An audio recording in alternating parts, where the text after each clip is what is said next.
सोमबार आज हामी फर्किँदैछौँ। हिजो आइपुग्यौँ। यति बेला बिहानको 7:30 भएको रहेछ र अब एकछिनपछि हामी ब्रेकफास्ट लिन्छौँ यहाँ। अनि ब्रेकफास्ट लिइसकेपछि हामीहरू फर्किन्छौँ। अब हामी निस्केका छौँ है। हाम्रो यो होटल विसुवामा हाम्रो बस हिजो राति हाम्रो बस यहीँ थियो। अब चाहिँ हामी फर्किँदैछौँ। सबै रेडी भइसक्यो। गाडीमा चाहिँ हामी अब चढेर हामी फर्किँदैछौँ। अब जहाँसम्म हेरौँ 2-3 बज्छ कि हामी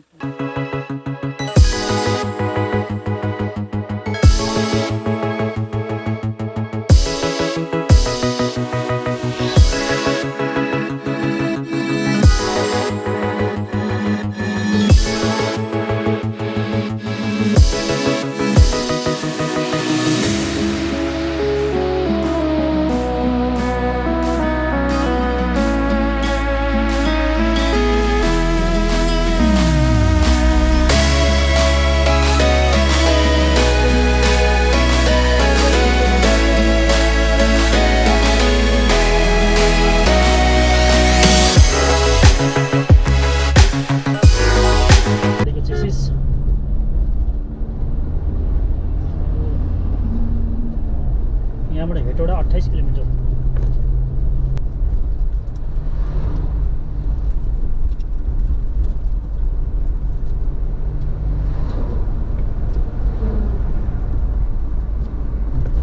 पानी पो पर्यो त, पानी पर्यो। हामीलाई डिस्टर्ब गर्यो बाटो। अचानक पानी पर्यो। अन्त बिहानदेखिबाट बादल फैलाइरहेको थियो। ग्राउन्डमा हेर्नुभयो भने माई भन्नेको मन्दिर रहेछ यहाँनिर एउटा है। यहाँ तपाईँ देख्नुहुन्छ ब्याकग्राउन्डमा यहाँनिर छौँ।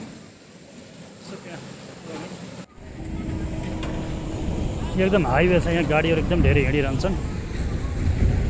त्यो जान सक्नुहुन्छ है। जाउँ न।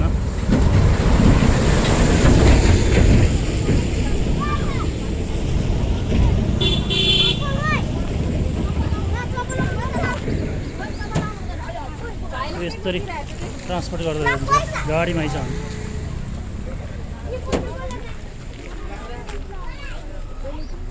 हो यहाँ जुत्ता खोल्नु पर्दो रहेछ। पानी परे चिसो हुन्छ जस्तो छ है।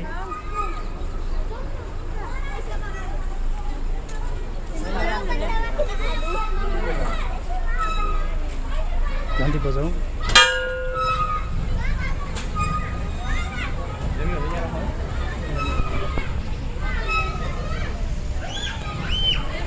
मन्दिर चाहिँ यहाँ माथि छ जस्तो छ है। अब हामीलाई आज खासै फुर्सद छैन। चाँडै पुग्नु पर्ने छ।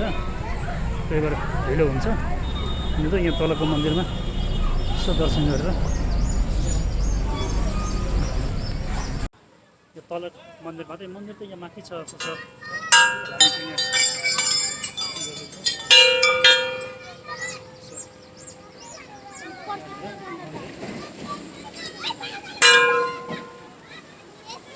पानी परेको छ। अलि ढिलो हुन्छ फेरि हामीलाई चाहिँ।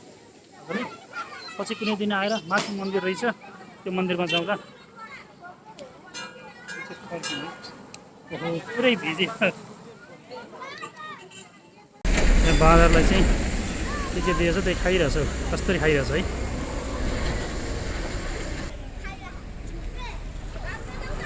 टाटीहरू बाँदरले खाइरहेछ मन्दिर। ल माथि रहेछ अलि मन्दिर चाहिँ। त्यहाँ माथि चाहिँ मन्दिर जाने बाटो भनेर लेखिरहेको छ त्यहाँ चाहिँ है। तर अहिले हामीसँग अलि समय नभएको हुनाले त्यता जान सकिएन। यहीँबाट फर्क्यौँ अब हामी। ल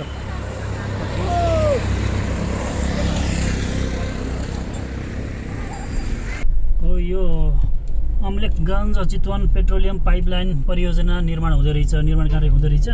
अहिले चाहिँ रक्सौलबाट अम्लेखगञ्जसम्म पाइपलाइन छ है। भनेपछि अब अम्लेखगञ्जबाट चितवनसम्म पनि पाइपलाइन हुँदो रहेछ। त्यो पनि राम्रो कुरा हो। यसरी मन्दिर जाने बाटो रहेछ त्यहाँनिर होइन। मन्दिर चाहिँ राम्रो छ भन्ने सुनेको छु मैले यहाँको।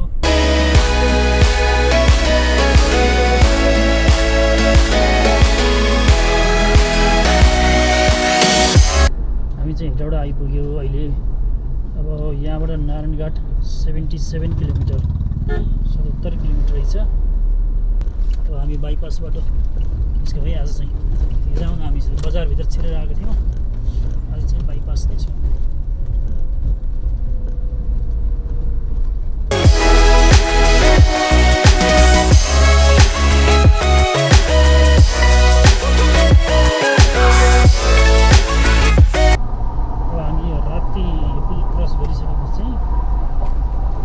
बजारलाई पनि पछि पारियो, बजार पछि पारेर अब हामी नारायणघाटतर्फ हिँड्यौँ।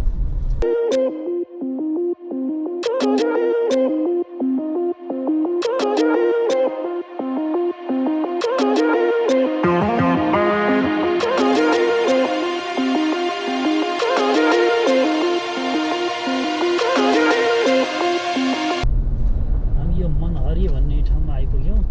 अहिले चाहिँ सानो बजार रहेछ यो। यताबाट आउँदाखेरि एउटा सानो बजार मनहरी भन्ने। अब एकछिनपछि हामी लोथर पुग्छौँ, त्यसपछि टाढी अनि नारायणघाट। अब नजिकै छ नारायणघाट, धेरै टाढा छैन यहाँबाट चाहिँ। बाटो चाहिँ पानी परेको छ, અહીં पानी परेको थियो र अलि डिस्टर्ब हुन्छ कि भन्ने भएको थियो। अहिले पानी परेको पनि छैन, पानी नपरेको हुनाले खासै त्यस्तो डिस्टर्ब भएको छैन।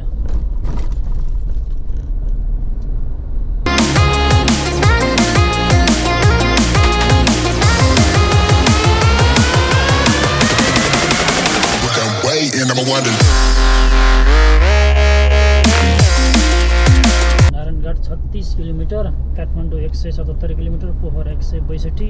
हामी यति बेला भण्डारा भन्ने ठाउँमा आइपुग्यौँ। भण्डारा भन्ने ठाउँ पनि यो अलि ठिकठिकको बजार रहेछ यो। यहाँ चाहिँ यसो हेरेको बजार चाहिँ धेरै अब देखियो है, राम्रै बजार देखियो। यहाँ ब्याङ्कहरू पनि छन् छन् भनेपछि यो ठिकैको बजार रहेछ भण्डारा। गइरहेछ एउटा नयाँ गाडी, स्कोडाको पोसाक भर्खर नेपालमा लन्च भयो है यो गाडी। यो गाडी चाहिँ राम्रो छ है, इन्डियामा चाहिँ राम्रो रेस्पोन्स पाएको गाडी हो यो अहिले, स्कोडाको पोसाक भन्ने। यसको बिल्ड क्वालिटी चाहिँ, स्कोडाको गाडीको बिल्ड क्वालिटी चाहिँ एकदम राम्रो हुन्छ क्या। यो तपाईँको चाहिँ ढोकाहरू पनि एकदम थड कस्तो राम्रो थड आउँछ, बोनट उचाल्दा पनि कति भारी हुने, बिल्ड क्वालिटी चाहिँ एकदम राम्रो। त्यही हो, नेपालमा चाहिँ रिसेल भ्यालु नै छैन, मार्केटै छैन। यो नारायणघाटको पुल, नारायणी पुल ठुलो छ। यो नारायणी नदी हेर्न सक्नुहुन्छ। बाढी आयो बेला चाहिँ यहाँ माथिसम्म, यहाँ माथि अहिले पनि यहाँ बालुवा देखिन्छ। बालुवा यहाँ तलसम्म देखिएछ है। बाढी आयो बेला यति माथि आउँछ। अहिले चाहिँ सानो भइसकेको रहेछ, यस पानी नपरेको भएर।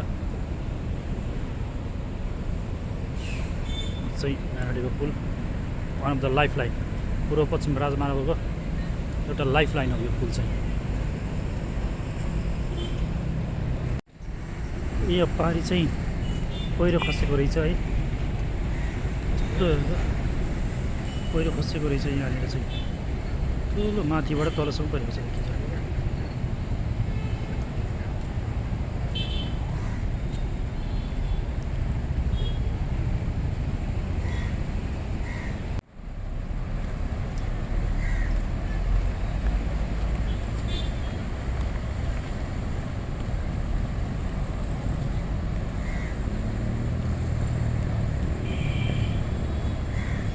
भर्खर हामीले खाना खाएर नारायणघाटमा यो होटल नाम चाहिँ उल्टो देखेको छ, होटल मनास्लु, होटल मनास्लु नारायणी पुलको ठ्याक्कै छेउमै रहेको होटलमा खाना खाएर अब हामी बुटवलतर्फ प्रस्थान गर्दैछौँ। बुटवलसम्मको बाटो यहाँबाट त 114 किलोमिटर हो, तर बाटो अति खराब भएको हुनाले हामीलाई अलिक टाइम लाग्छ है, ल 3 घन्टा लाग्छ।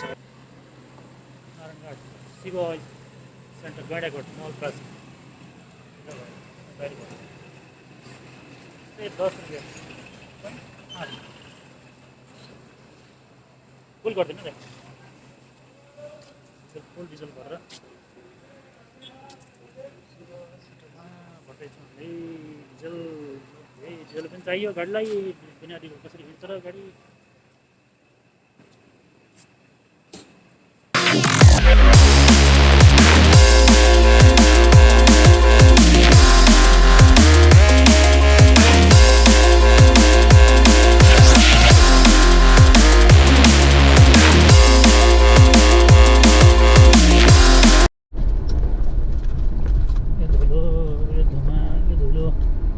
बाटो होइन के भयो यो पल्लो बाटो।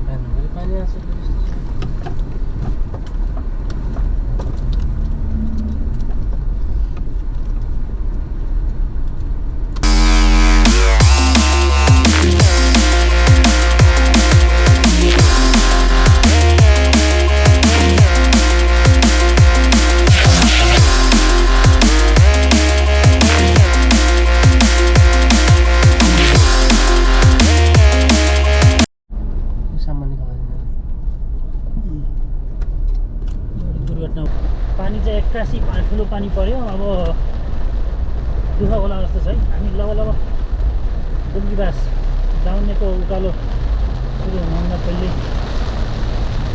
चाहिँ हामीलाई पानीले भेटायो। पानी एकदम ठुलो पानी पर्यो। पानी ठुलो परेको भएर अब डर हुने भयो दाउनेमा चाहिँ। त्यसले हामी दुम्कीबास भन्ने ठाउँमा आइपुग्यो। अब चाहिँ हामी यहाँबाट दाउनेको उकालो चढ्न सुरु गर्छौँ। पानी परेको भएर चाहिँ अलि डर चाहिँ छ यो बाटो चाहिँ।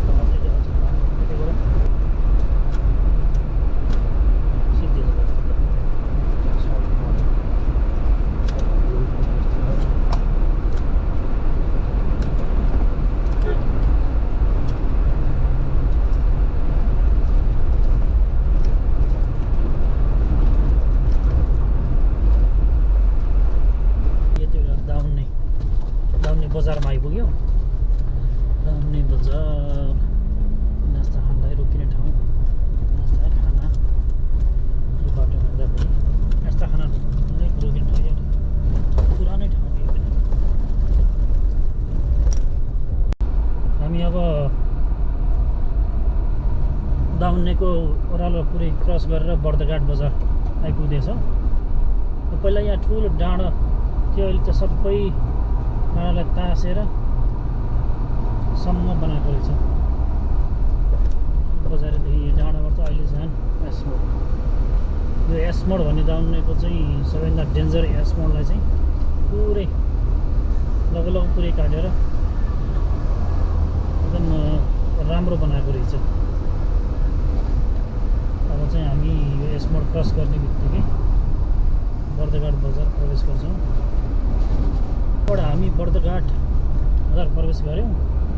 यहाँबाट दिपायल 595 किलोमिटर, धनगढी 445 अनि सुर्खेत 361 किलोमिटर रहेछ। यहाँबाट त्यहाँ जाने पेसेन्जरलाई त टाढै हुने भयो, त्यहाँ यात्रुहरूलाई त। धेरै डेन्जर बाटोमा बाइकहरू कसरी हालेको छन्। यो बिचरा कार के धुएको त होइन त पानी तल छोएर तातो भयो नि त। यसले के हो यो बाइकले मलाई नदिने के हो।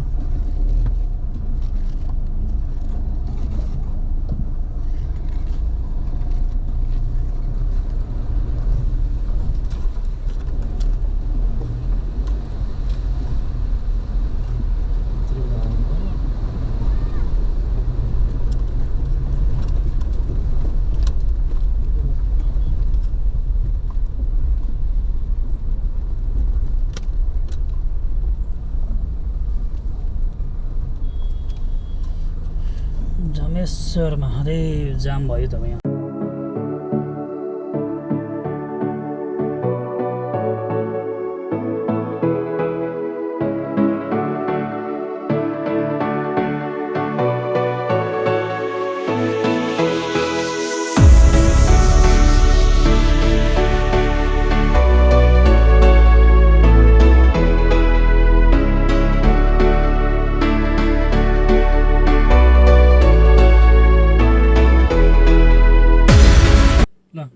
टाइममै घर आइपुग्यो है। बिहान 8:30 बजे हिँडेको 5:30 5:15 बजेछ, 5:15 बजे घर आइयो। अनि कस्तो भयो यात्रा तपाईँको? रमाइलो ट्रिप कस्तो भयो? के यात्रा भयो नि यात्रा लामो, धेरै बाटो चाहिँ धेरै बिगारेको छ क्या दाउन्ने भन्ने कि अब नारायणघाटबाट तल आएपछि चाहिँ बनाउँदैछ क्या, त्यही हिसाबले बाटो साह्रै बिगारेको भएर थकित हिजो जाँदा पनि थकित आउँदा पनि थकित यस्तै भयो। अब 2 दिन काम अफिसको काम बन्द भयो है। उहाँको कार्यक्रम कस्तो लाग्थ्यो तपाईँलाई? राम्रो थियो कार्यक्रम चाहिँ बरु ठिक थियो। हुन्छ ल, अब फेरि अर्को ट्रिपमा भेटौँला है। Good by.